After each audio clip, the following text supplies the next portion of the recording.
Hey guys, what's up? This is Shekhar Suman here and you're watching TS3, the Shekhar Suman Show.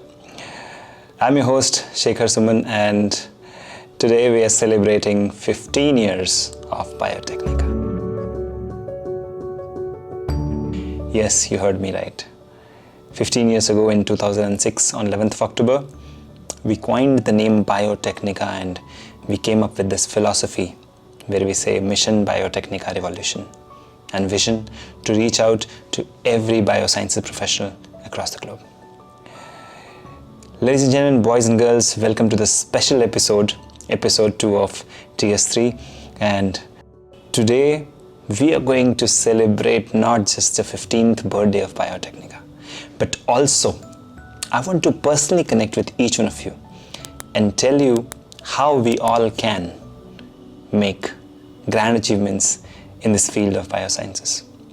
I've come up with some special ideas and special topics and talks for you today.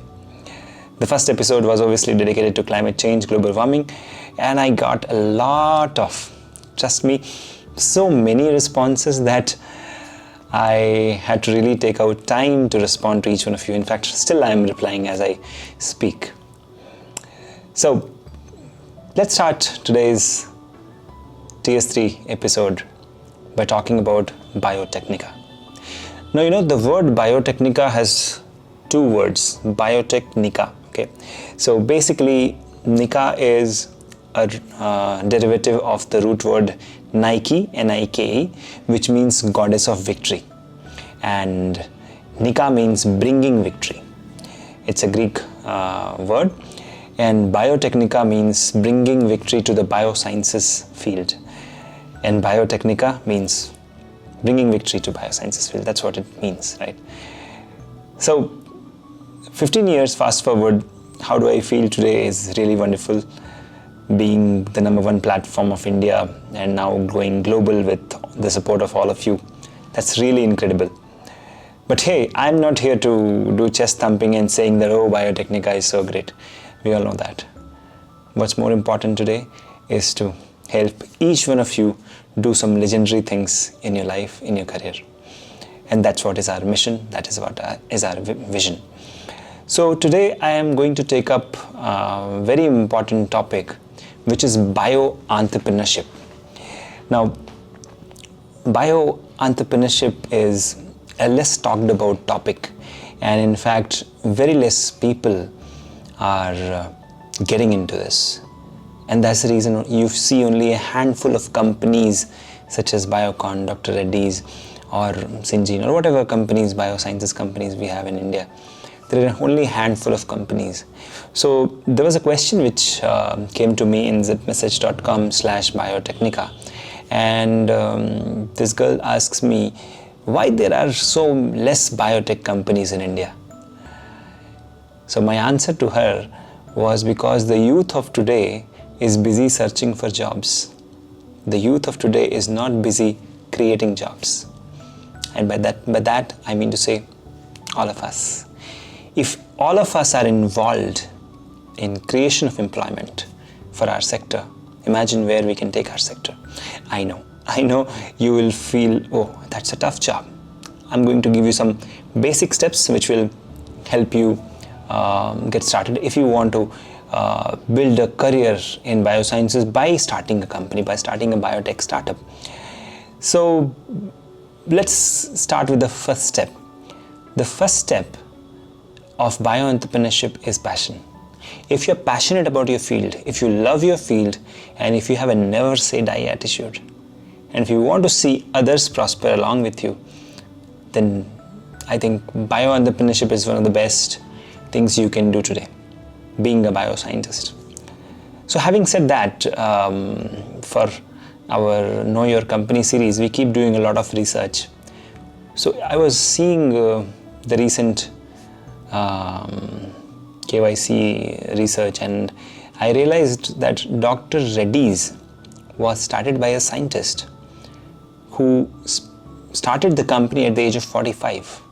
Now imagine he started at the age of 45, but by the time he left a legacy at the age of 74, He of course died of cancer, but he had built $1 billion business, which is giving employment to more than 20,000 professionals, out of which more than 75% people are bioprofessionals, pharma professionals. You can imagine, at the age of 45 he started, and then he could do that. You, at your age, if you get started, if you try out something, you can do amazing things.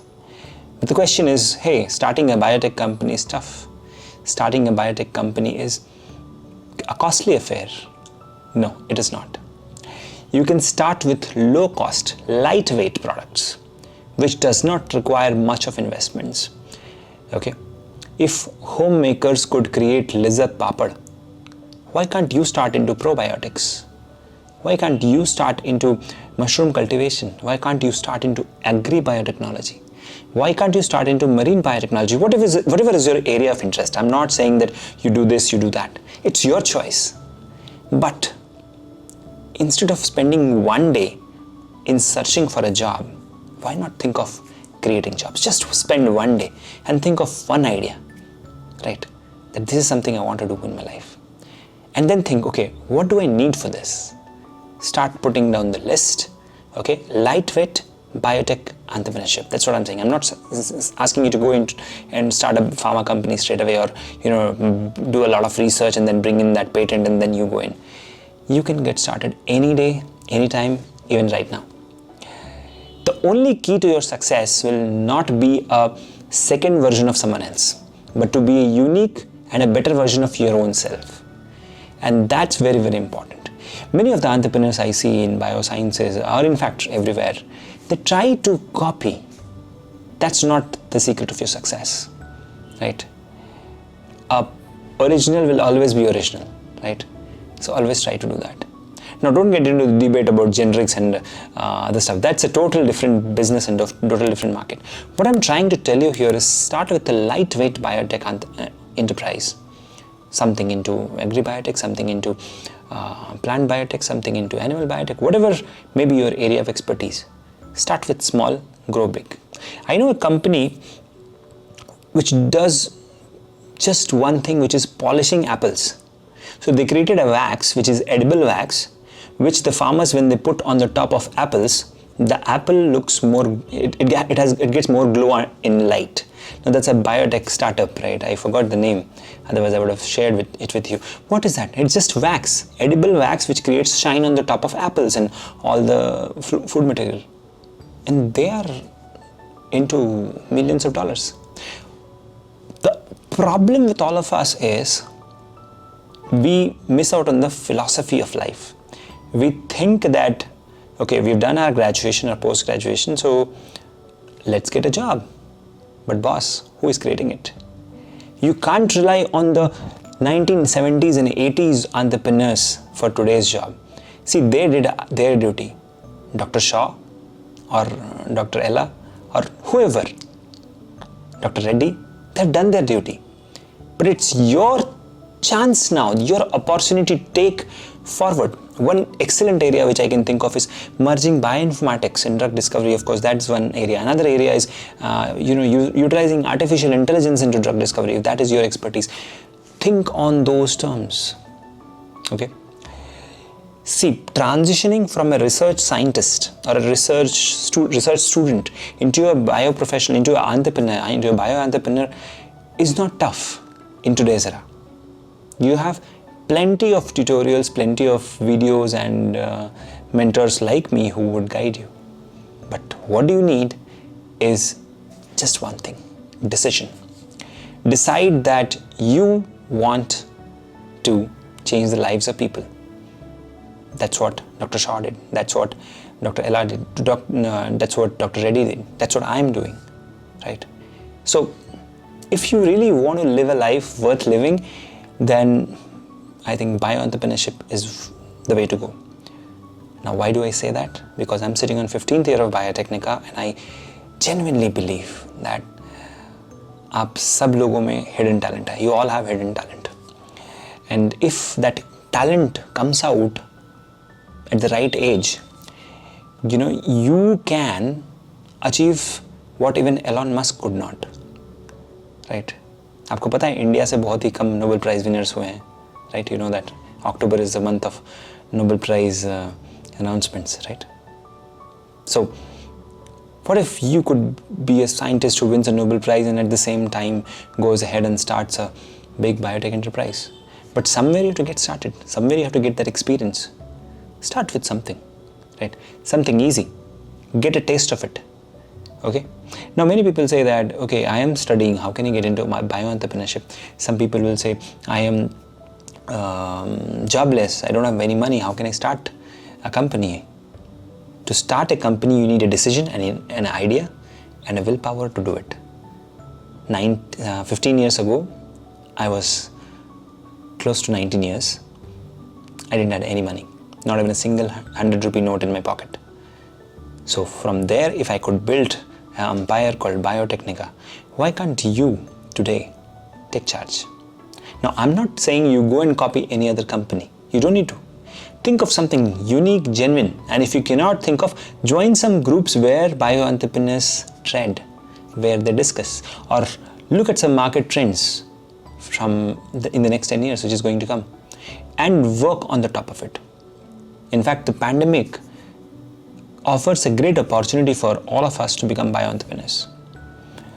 So the closing lines for this topic of bio-entrepreneurship will be a quote from Naval Ravikant. He is a famous philosopher, entrepreneur, and one of my mentors. And he writes that, you have 7 billion people in this world, right? But ideally, there should be 7 billion companies in this world. Why? Because if each of us have something to offer to the other person, that's where we create a better world, a great world. So coming to the question which I wanted to answer, yes, why bio-entrepreneurship? Why there are a handful of opportunities, job opportunities in India, is because India's biosciences sector is limited to a small list of risk takers who started with something very small, but they built an empire out of it. But you listening on the other side is not taking charge. That's why it will remain limited for the next 50 years also if you don't take charge, right? Go and check CCAM. They are doing a marvelous job, supporting entrepreneurship. Biotecnika, we ourselves have a entrepreneurship, lab where we groom people to become entrepreneurs. So yes, that's where the job opportunities are less because job creators are less. Now coming to some future ideas which I would like to give you for bio-entrepreneurship. You pick one thing in your field, okay? I cannot say, okay, this or that. You pick one thing which you're passionate about, okay? And how can I commercialize it, okay? And then you work on a revenue model which attracts customers, which attracts people who would love to buy it. The best part of bio-entrepreneurship is there are a lot of bio-professionals in India, so you can easily get expertise.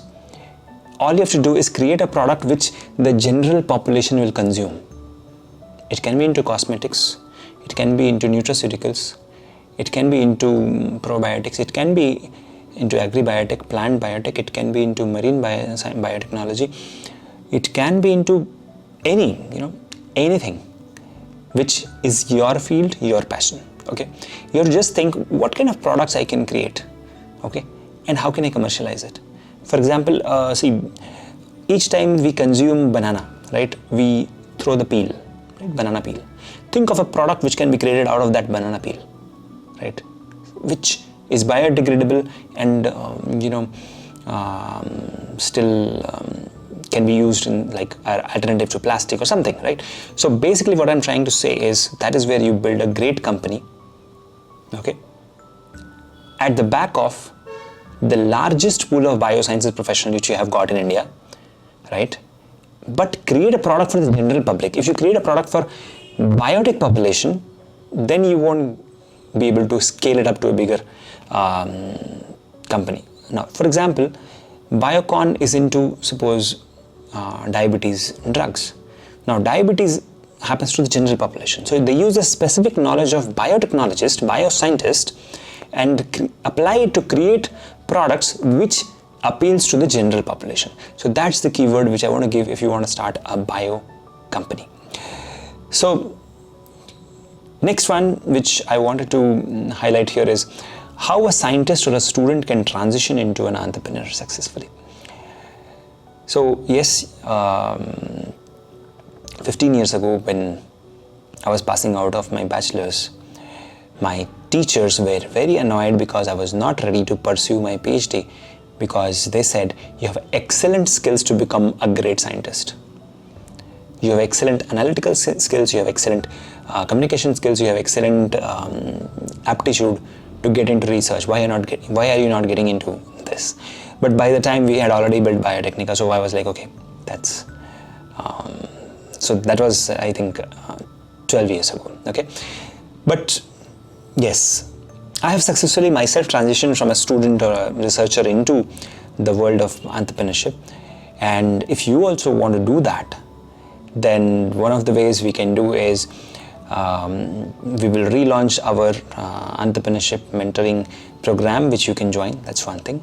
The second thing which I can suggest you is to give you in a nutshell right now in this show is bio-entrepreneurship is just like any other field. Start with lightweight biotech company, start with a product which is made using the skilled power of bio people but appeals to the general masses.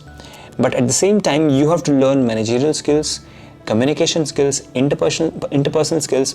You have to learn how would you get investments for your enterprise, and you have to have a very strong willpower. And you have to surround yourself with other entrepreneurs. Because if you don't do that, then you'll feel frustrated at the face of every failure. And trust me, entrepreneurship is all about failures. You fail at every moment. You fail every day. But your courage to get up and do things again, that's what matters. And in fact, when you are in a job also, it's more or less the same thing. You fail every day because you try something, you could not do it. I mean, in fact, especially in research, right? So you try to research on something, doesn't happen. Keep trying for years together, and then you get success, right? That's how research works. That's how entrepreneurship works. So it's not different actually. It's just that the way it works is different, because here you create a product which you try to sell to the general public. Okay, so that's all about how to transition from as a student or a researcher into a scientist, into an entrepreneur. But now coming to the pointer, which is, do I have it to do this? Yes, you have it. Without even meeting you, without even knowing your name, I know you have it. Everybody has it.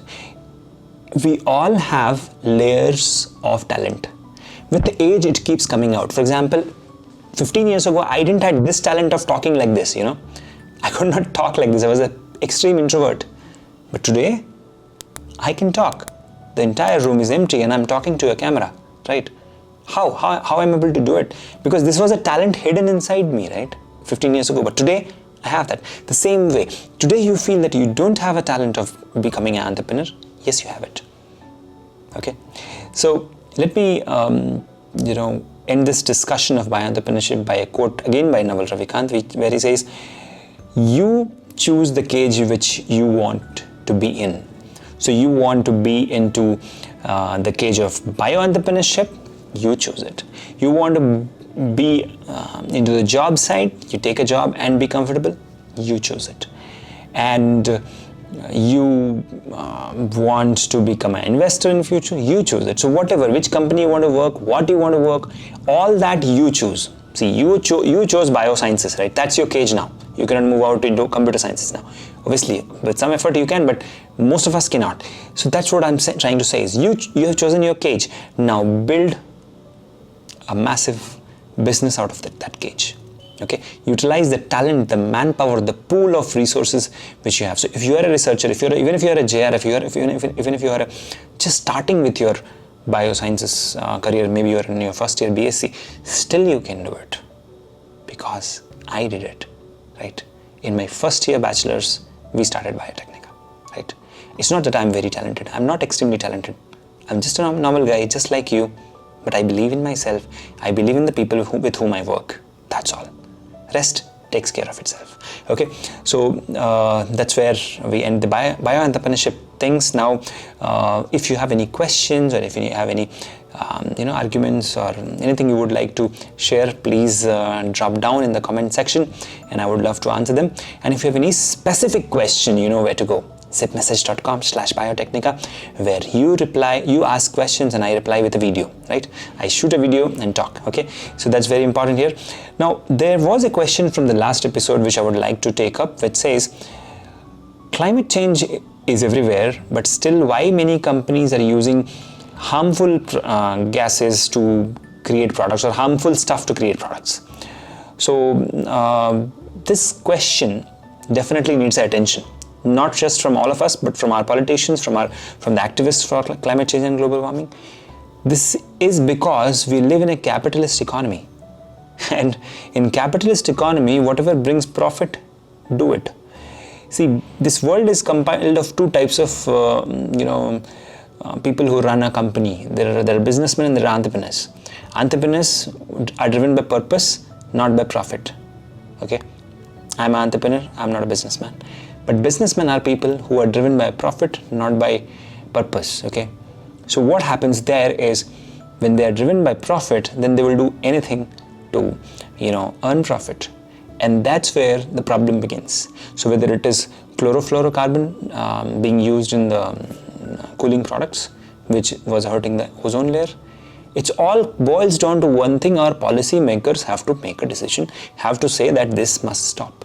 And that's why in the last episode I said, guys, create awareness and tell them that vote for a politician who understands science. Because at the end of the day, we won't exist if science doesn't exist, right? So with these thoughts, we end our show. Thank you so much for your time, and if you also feel that Biotecnika has helped you, please go ahead and drop us a video in zipmessage.com/Biotecnika. Let us know how Biotecnika has helped you. Let us know how can we help you further, because one-way communication में क्या होता है कि I will only do things which I feel is right. Maybe you have something else. You may have a better idea. So please tell me what kind of content I should create for you, what kind of things I should be talking for you all, so that you all get benefited. Because at the end of the day, Biotecnika is all about you. Biotecnika is all about empowering bio professionals, no matter wherever you are, no matter which world you live in, which country you live in, we are there for you. So thank you so much for your time. This was TS3 episode 2, the Shekhar Suman show. I'm your host Shekhar Suman, signing off. I'll see you in the next one. But till then, think about climate change, global warming, or bio-entrepreneurship. Thank you. Take care. Bye-bye.